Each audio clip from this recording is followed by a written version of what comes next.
Salut chers voyageurs, chères voyageuses, c'est Tiffany du blog Voyage Heureux. J'espère que tu vas bien. Je suis très heureuse de te retrouver aujourd'hui dans cette nouvelle vidéo. Alors tout d'abord, avant de commencer, tu as vu, je nous ai préparé un coin pour nous, pour voyager de chez nous. C'est vraiment super, moi en tout cas ça m'inspire vraiment beaucoup. Alors j'espère que toi aussi.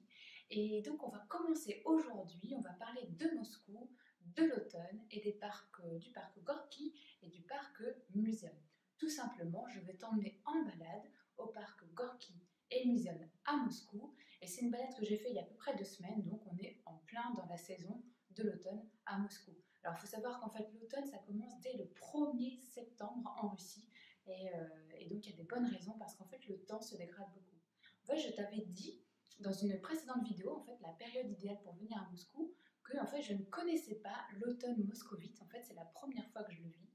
Bien que ça fasse bientôt 2 ans que je vis en Russie, j'ai jamais passé les mois de septembre, octobre et novembre à Moscou, et donc c'est une grande première.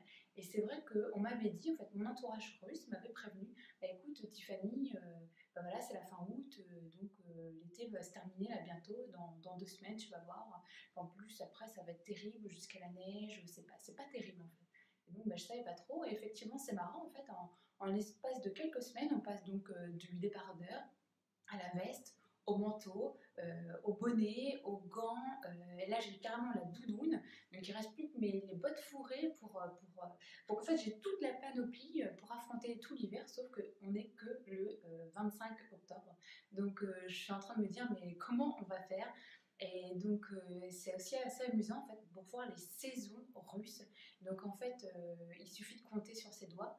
En fait du coup l'hiver ça dure vraiment 8 mois à Moscou, et l'été c'est 4 mois, parce que c'est vrai que le printemps et l'automne ça passe à une vitesse éclair. Par exemple le printemps, je t'en avais parlé dans la vidéo justement, voilà, en l'espace de 2 semaines on passe de la rivière gelée à la rivière dégelée, à la nature morte à plein de couleurs. C'est vraiment très rapide. Et l'automne c'est pareil, c'est pas oh je mets une petite veste avec mon petit foulard, c'est tout de suite bonnet, gants et manteau. Par exemple ce matin il faisait -3, et donc là dans la journée ça va se réchauffer à 3 degrés, et encore aujourd'hui on a du soleil, on a beaucoup de chance parce que en fait c'est surtout très nuageux, mais il n'y a pas de pluie, ça c'est plutôt sympa. Bon, du coup là j'ai fait une parenthèse et je vais en refaire une autre d'ailleurs. Je voulais te parler aussi des saisons, parce qu'en fait je pense, en fait avec une amie russe on en discutait, peut-être qu'aussi ça a un impact sur le caractère russe. J'en parlais dans la vidéo de la semaine dernière.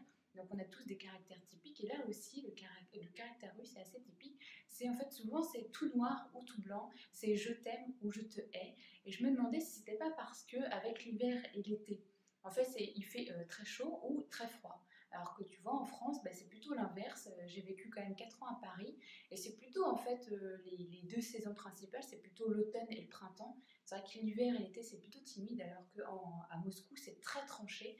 Et je me demande si ça viendrait pas de là aussi, de leur côté un peu c'est tout noir ou c'est tout blanc. Donc je te laisse te faire ton propre avis et de me le partager en commentaire, ce serait sympa. Et puis de toute façon, sans plus attendre, on va commencer ton voyage au parc Gorky et Muséum à Moscou. Allez, je te souhaite un très bon voyage, à tout à l'heure.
voyageur, ton voyage s'arrête ici. J'espère que ça t'a plu, j'espère que tu as voyagé de chez toi. Je me rends compte que j'ai oublié de te parler dans le début de la vidéo. Va sur le blog Voyage Heureux pour découvrir l'article. Parce qu'en fait, tu viens de découvrir deux monuments de Moscou, la cathédrale du Christ Sauveur et l'énorme statue de Pierre le Grand. Et en fait, je te dévoile les histoires de ces deux monuments. C'est des histoires incroyables dans l'article, donc va sur le blog Voyage Heureux. Et en plus, dans le blog Voyage Heureux, depuis la semaine dernière, tu peux recevoir mon premier livre gratuitement par mail. Et ça parle du Japon. Je te partage pas moins de 16 conseils pour bien préparer ton voyage. Et bien sûr, je te fais également voyager avec des mots et surtout des photos. Il y en a plus de 350 à découvrir. Donc ça te fait deux bonnes raisons d'aller sur le blog Voyage Heureux.